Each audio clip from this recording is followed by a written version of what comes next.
Hello everyone.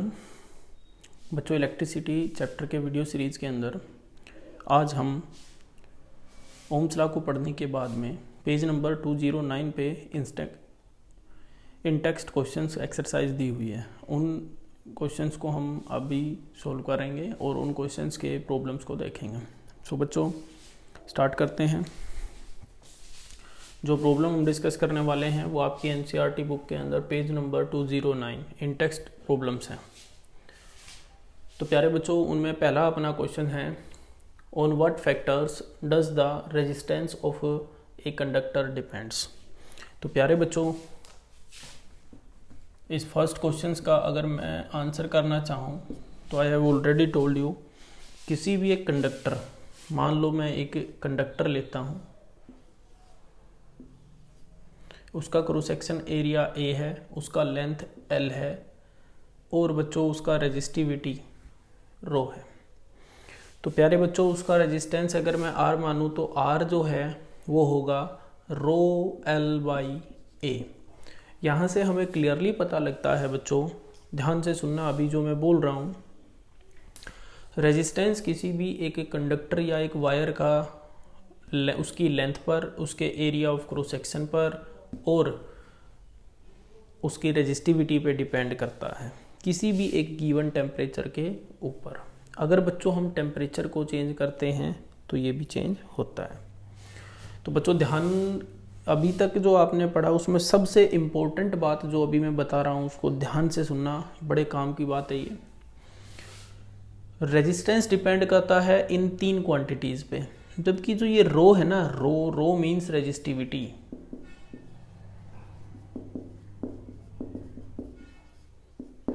ये depend करती है बच्चों दो फैक्टर्स पे।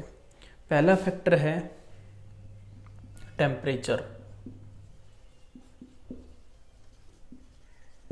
और दूसरा nature of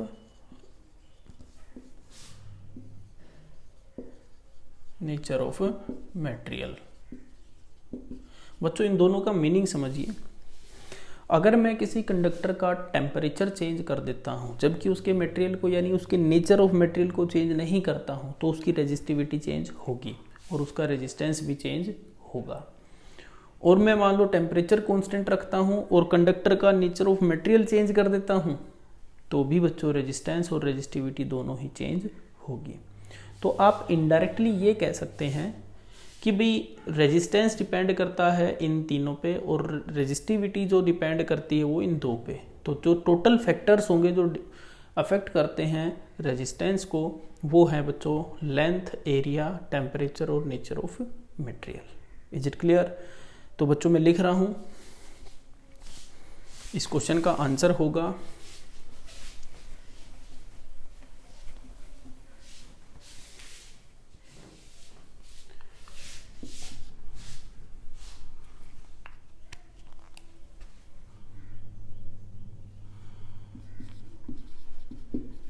resistance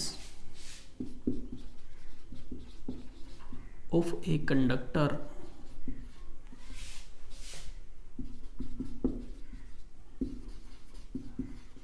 depends on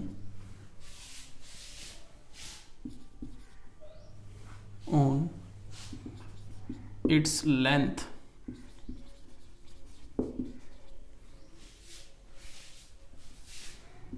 area of cross section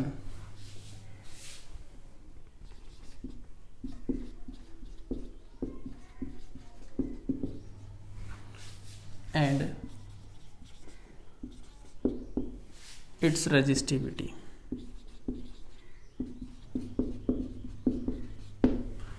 because dear student, आप लोगों को इस बात का पता है कि R is equal to, let R में उसका रेजिस्टेंस मानता हूँ, R is equal to rho L by A, where A is cross section area, L is the length and rho is the resistivity. This rho, but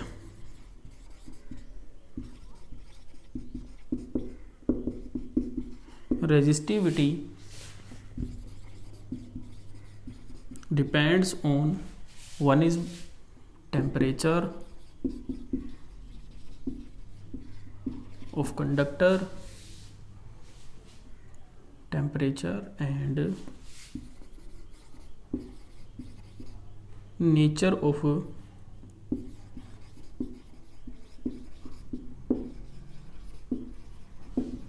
material of conductor. तो प्यारे बच्चों, यहाँ से इस आंसर में आपको पता लगता है कि अगर रेजिस्टिविटी इंक्रीज हो रही है तो रेजिस्टेंस भी इंक्रीज होता है, लेंथ इंक्रीज हो रहा है तो रेजिस्टेंस भी इंक्रीज, और एरिया के inversely proportional means area increase करने पर रेजिस्टेंस डिक्रीज होता है। तो आप इनडायरेक्टली कह सकते हो कि रेजिस्टेंस जो डिपेंड करता है लेंथ पर, एरिया ऑफ क्रॉस सेक्शन पर, और रेजिस्टिविटी डिपेंड करती है टेम्परेचर और नेचर ऑफ मटेरियल पर। और बच्चों, बड़े एक काम की बात बता रहा हूँ मैं, उसको थोड़ा सा ध्यान से सुनना। एक टर्म आती है सेमीकंडक्टर। टेम्परेचर को अगर हम किसी कंडक्टर का लेंथ कांस्टेंट रखें, उसका नेचर कांस्टेंट, मटेरियल सेम रखें और उसका एरिया ऑफ क्रॉस सेक्शन भी सेम रखें, तो टेम्परेचर इंक्रीज करने पर कंडक्टर्स का रेजिस्टेंस भी इंक्रीज होता है और रेजिस्टिविटी भी इंक्रीज होता है। But in case of semiconductor ये उल्टा होता है, यानी आप टेम्परेचर को इंक्रीज करोगे तो रेजिस्टेंस और रेजिस्टिविटी दोनों ही क्या होंगे, डिक्रीज। अब इनका रीजन बच्चों हम आपकी हायर क्लासेज में स्टडी करेंगे, बस इतना अभी आपको याद रखना है। अपना नेक्स्ट क्वेश्चन है बच्चों, will the electric current flow more easily through a thick wire or thin wire of same material when connected to a source? Source means dear student, जब आप एक पोटेंशियल डिफरेंस के सोर्स के साथ इसको connect करते हैं तो इसमें हमसे पूछा गया है, जो गिवन है इस क्वेश्चन में, कि एक अपने पास सपोज मेरे पास ये मार्कर है, ये एक कंडक्टर मान लो, ये थिक है, और दूसरी तरफ में बच्चों मेरे पास ये वायर लेता हूँ मैं, इसका जो थिकनेस है वो कम है। कहता है कि दोनों के across same potential difference source apply करता हूँ तो किसमें करंट आसानी से फ्लो करेगा। तो बच्चों, जो करंट फ्लो करता है वो डिपेंड करता है रेजिस्टेंस पर। रेजिस्टेंस मीन्स आप ये कह सकते हो कि किसी भी कंडक्टर का अगर रेजिस्टेंस ज़्यादा है तो उसमें से इलेक्ट्रिक करंट कम फ्लो करेगा, और अगर रेजिस्टेंस उसका कम है तो इलेक्ट्रिक करंट क्या करेगा, ज़्यादा फ्लो। तो इनडायरेक्टली मैं कहूँ तो करंट जिसका रेजिस्टेंस ज़्यादा उसमें करंट कम, और रेजिस्टेंस कम तो करंट ज़्यादा। जबकि रेजिस्टेंस डिपेंड करता है बच्चों एरिया ऑफ क्रॉस सेक्शन पे, इसमें मैंने लिख रखा वो इन्वर्सली प्रोपोर्शनल होता है, यानी थिक वायर का एरिया ज़्यादा होगा। मैं सिंपली एक डायग्राम से बताऊँ तो ये मान लो एक वायर है, मटेरियल दोनों का सेम है, दोनों सॉलिड हैं बच्चों, तो इसका जो थिकनेस है वो कम है, इसका थिकनेस ज़्यादा है। थिकनेस ज़्यादा करने पर बच्चों इसका जो एरिया ऑफ क्रॉस सेक्शन बढ़ता है, और रेजिस्टेंस इन्वर्सली प्रोपोर्शनल होता है उसके एरिया ऑफ क्रॉस सेक्शन पे। तो कहें तो करंट बच्चों जो मोटी वायर होती हैं उनमें से, या आप कहें मोर थिक वायर होती है उनमें से इजीली फ्लो करेगा, और थिन में से थोड़ा सा उसमें से महसूस होगी करंट को फ्लो होने में दिक्कत, या ये ऑफर करेगा ज़्यादा रेजिस्टेंस। सो डियर स्टूडेंट, लिख रहा हूँ इसका आंसर में, कौन सी वायर में, थिक वायर में। इन thick wire electric current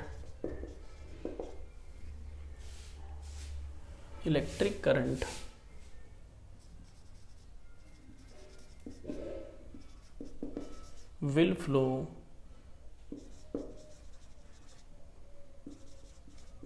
more easily।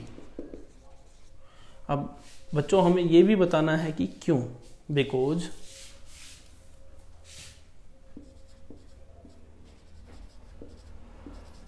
its area of cross section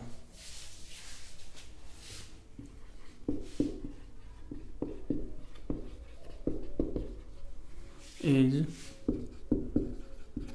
more and its resistance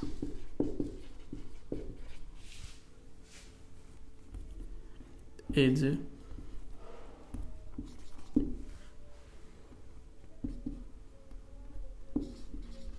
less than thin wire, because R जो है बच्चों वो इन्वर्सली प्रोपोर्शनल होता है क्रॉस सेक्शन एरिया के। तो बच्चों थिक वायर के अंदर करंट जो है इजीली फ्लो करेगा और थिन वायर के अंदर उसको थोड़ा सा रेजिस्टेंस ज़्यादा ऑफर करेगा वो।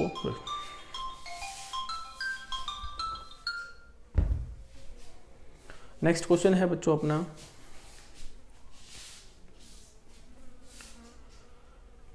let the resistance of an electric component is constant while potential difference across two ends of component is half to its former value. What change will occur in the current through it? बच्चों इस question में पूछा है हमसे कि एक हमारे पास resistance का एक इलेक्ट्रिकल कंपोनेंट है जिसका रेजिस्टेंस कांस्टेंट है और उसके अक्रॉस पोटेंशियल डिफरेंस जो है दोनों एंड के बीच में जो हमने अप्लाई कर रखा है उसको आधा कर दिया था, और आधा करने के बाद में उसके करंट के ऊपर क्या फ़र्क पड़ेगा ये पूछ रखा है। तो प्यारे बच्चों मैं इसको एक बार यहाँ से रब करता हूँ और इसको हम सोल्व करते हैं। क्वेश्चन नंबर 3 जो है,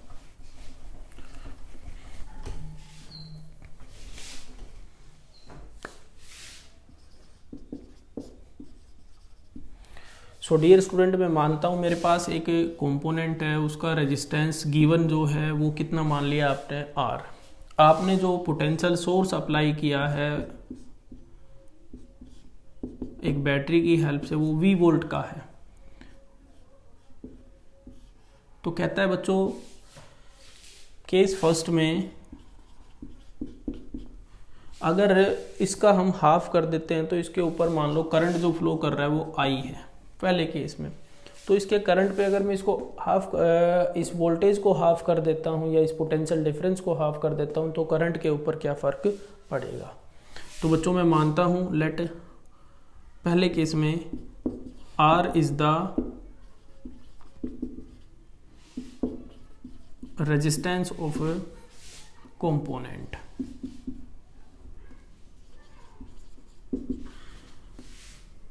जो हमने अप्लाई किया V is the potential difference applied. So dear student अगर मैं इसका करंट I इज द, मुझे नहीं पता ये वैल्यू कितनी है, electric current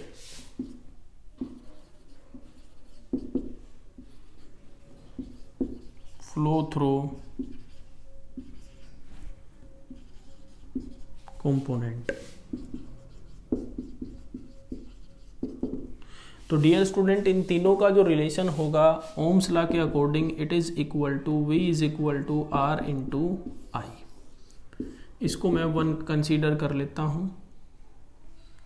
now next case में जो अपना अप्लाइड पोटेंशियल डिफरेंस होगा वो पहले हमें कितने वैल्यू लगाया है V। तो बच्चों पोटेंशियल डिफरेंस को चेंज करने से कभी कंपोनेंट का रेजिस्टेंस चेंज नहीं होता है। और बच्चों याद रखना हम इस केस में सेकंड केस में इस पोटेंशियल डिफरेंस जो हमने अप्लाई किया है उसको हाफ करेंगे तो इसका करंट कितना होगा वो हमें कैलकुलेट करना है।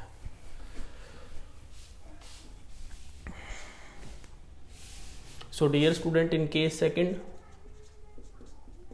अप्लाइड पोटेंशियल डिफरेंस कितना हो जाता है,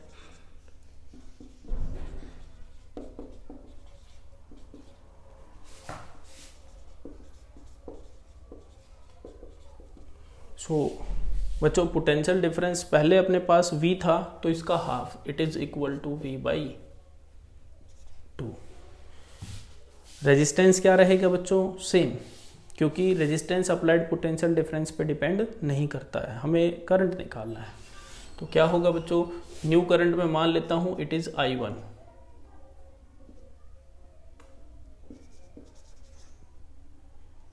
यू कैन से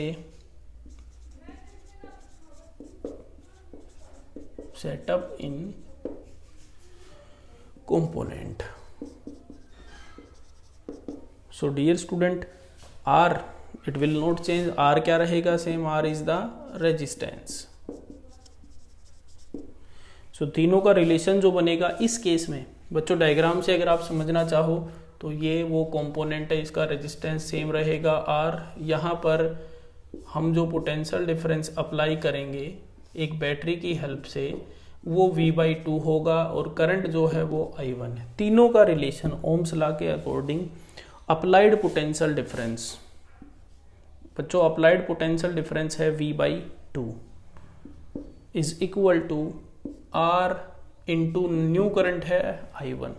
हमें वैल्यू कैलकुलेट करनी है I1 की। सो I1 बिकम V/2 और इंटू में R। डियर स्टूडेंट, मैं यहां से अगर I की वैल्यू निकालता हूं इक्वेशन फर्स्ट से, I is equal to V/R। तो बच्चों V/R पहले केस से कंपेयर करेंगे हम इसको, तो V/R कितना है अपना, it is equal to I और divide by 2।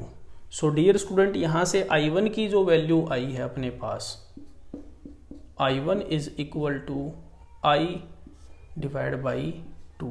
It means initial जो वैल्यू है उसका क्या हो जाता है, ये हाफ। सो मैं लिख रहा हूं, सो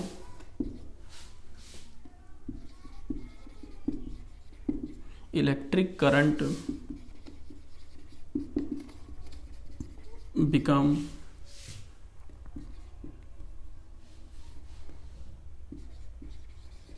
half of its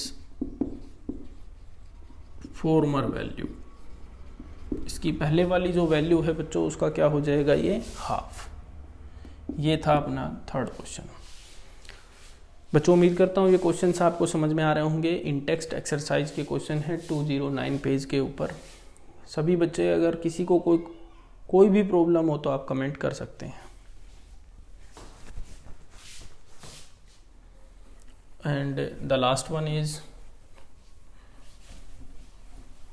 why are the coils of an electric toaster and electric iron made of alloy rather than pure conductor। तो प्यारे बच्चों, इस क्वेश्चंस को हम सोल्व करें या इसका हम आंसर बताएं आपको, उससे पहले दो चीज़ें बताता हूँ। देखिए, इलेक्ट्रिक टोस्टर जब उसको हम इलेक्ट्रिसिटी की सप्लाई देते हैं तो उसके अंदर एक कोयल होती है एंड दैट हीट अप, वो हीट होती है। हीट होने के बाद जो ब्रेड हम उसके अंदर डालते हैं वो गर्म होने के बाद यानी वो सेकते हैं, रोस्ट होते हैं। और ऐसे ही इलेक्ट्रिक आयरन की बात करूं तो बच्चों उसको हम इलेक्ट्रिसिटी की सप्लाई देते हैं तो उसमें भी हीट प्रोड्यूस होती है, उसी हीट को अप्लाई या यूज करके हम आयरनिंग करते हैं। तो बच्चों दोनों ही केस में हम देखते हैं कि हीट प्रोड्यूस होती है। अब बच्चों हीट प्रोड्यूस होती है तो हीट के ऊपर ज़्यादा हीट होने पर जो अपने कंडक्टर्स होते हैं वो मेल्ट हो जाते हैं या ऑक्सीडाइज हो जाते हैं। अब बच्चों ऐसा ना करने के लिए ही हम अलॉय पे बनाते हैं। तो दो रीज़न बता रहा हूँ बच्चों, उसको ध्यान से सुनना। एक रीज़न होता है कि जो अलॉय होते हैं वो मेटल से ही बने होते हैं, लेकिन दो या दो से ज़्यादा, किसी बेस मेटल यानी एक मेटल जिसका प्रोपोर्शन ज़्यादा है उसमें दूसरी मेटल्स हम डालते हैं। उससे क्या होता है, उसकी रेजिस्टिविटी थोड़ी सी बढ़ जाती है। और एक एबिलिटी अलॉय की ये होती है कि वो ज़्यादा टेम्परेचर के ऊपर ऑक्सीडाइज नहीं होते, जबकि कंडक्टर जो होते हैं वो ऑक्सीडाइज हो जाते हैं। तो अपना आंसर होगा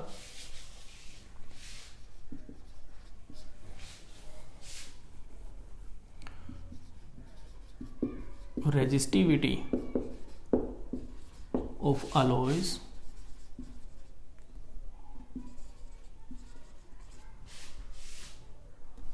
इज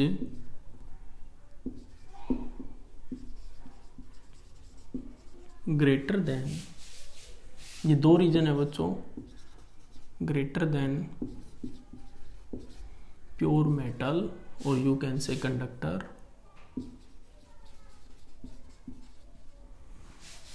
एंड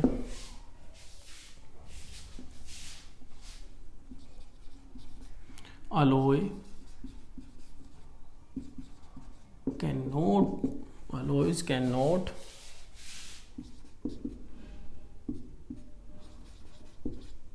ऑक्सीडाइज। बच्चों ऑक्सीडाइज मीन्स होता है बर्न आउट, या यू कैन से आप उनका ख़राब हो जाना, उनका धीरे धीरे करके ख़त्म हो जाना। जैसे ऑक्सीडेशन का मतलब आप कह सकते हो जंग लगना होता है, जिसमें लोहा जो होता है धीरे धीरे करके पपड़ी बनकर वो बिल्कुल ख़त्म हो जाता है। इसी तरीके से बच्चों जब ये ऑक्सीडाइज होते हैं, जितने भी अपने पास अलॉयज होते हैं वो बनाते इसलिए ताकि हाई टेम्परेचर के ऊपर वो ऑक्सीडाइज ना हो। Can not oxidise at, sorry बच्चों यहाँ पर लिखना आप, alloys do not oxidise at high temperature.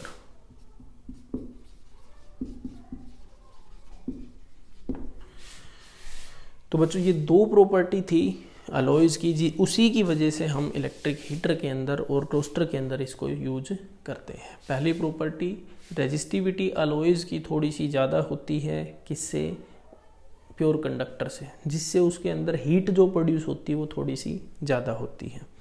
और दूसरा होता है बच्चों कि ये जितने भी हम अलॉयज लेते हैं वो नहीं होते हैं ऑक्सीडाइज, का मतलब वो बर्नआउट नहीं होते हैं हाई टेम्परेचर के ऊपर जब हीट उसमें प्रोड्यूस होती है।